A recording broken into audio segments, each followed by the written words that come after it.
喜茶的羽衣鲜体瓶上架10天卖了160万杯，元气森林靠零卡零糖狂销数10亿，连蜜雪冰城都悄悄把檸檬水的糖分降了20%。最近几年，零糖零卡饮料的地盘越来越大，健康茶饮的风也吹得越来越猛。走到饮品店，大家都習慣性的点个3分糖、5分糖，甚至還有人直接選擇無糖，主打一個喝小甜水也要輕負擔。當整個飲品行業集體換上健康馬甲，與其說年輕人口味變了，不如說他們是開始輕養生了。2018年，元氣森林帶着主打零卡零糖的赤蘚糖醇氣泡水問世時，不少人覺得喝甜水還怕胖是矯情，但短短幾年市場就給出了答案。2024年中國無糖飲料市場規模突破401.6億元，較2023年的240億元大幅增長，預計2028年將達815.6億元。新式茶飲的無糖訂單佔比從2021年的12%飆升至2023年的47%，翻了近4倍。傳統瓶裝飲料巨頭們的轉向更是直白。2024年，可口可樂的經典無糖款年銷量近97億瓶，同比增21%，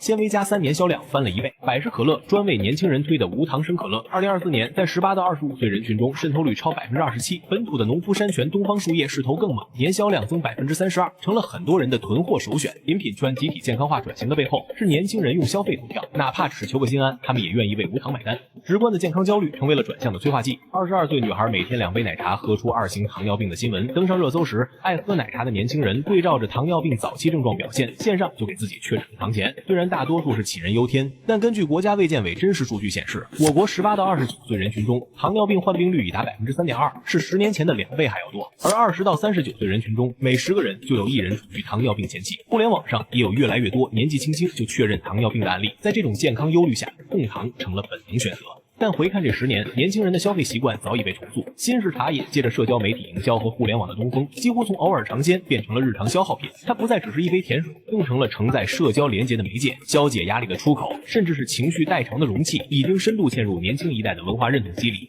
早已不再是可輕易剝離的消費選擇，而成為一種特定的生活儀式。茶飲品牌敏銳捕捉到年輕人的矛盾心理，既難以放棄奶茶這種綁定了太多額外價值的單品，又為健康風險焦慮，於是健康茶飲就是量身定制出來的替代方案。喜茶的超級植物茶系列，羽衣甘藍雖未立先體，但健康代餐的核心定位在小紅書獲得13億曝光，成為現象級單品。奈雪的芋油乾瓜油效果有限，但能減輕心理負擔，仍吸引消費者大排長隊。這種求心安的消費背後，是品牌對 Z 世代心理的精準拿捏。他們需要的不僅是健康生活，更是一種健康生活方式的符號。新茶飲早已超越飲品功能，成為 Z 世代構建身份認同的社交貨幣。他們用消費完成對自我管理的儀式化確認，用品牌符號為身份認同蓋章。而且中國人的糖攝入問題不只是奶茶的鍋，還和中國人的飲食習慣有直接關係。從吃的東西來看，傳統的中餐主要吃的是穀物，但最近這些年食物加工的越來越精細，以前常吃的糙米雜糧慢慢被精白米麵取代了。這些去掉了麩皮和胚芽的精緻碳水化合物，讓血糖升得特別快。比如白米飯的升糖指數在70到90，糙米只有50多。長期吃精緻主食會讓血糖忽高忽低，身體對胰島素的敏感性也會降低。更隱蔽的是隱形糖，紅燒肉、糖醋排骨等家常菜做時要放不少糖，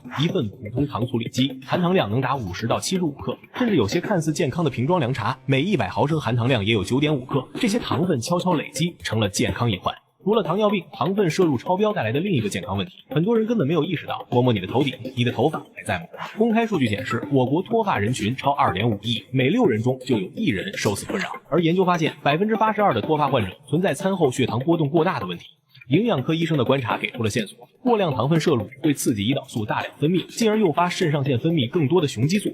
這種激素就像是除草劑，會直接攻擊到對雄激素更敏感的頭皮毛囊，造成毛囊萎縮，讓頭髮提前進入休止期。原本能長3年的頭髮，可能不到6個月就脫落了。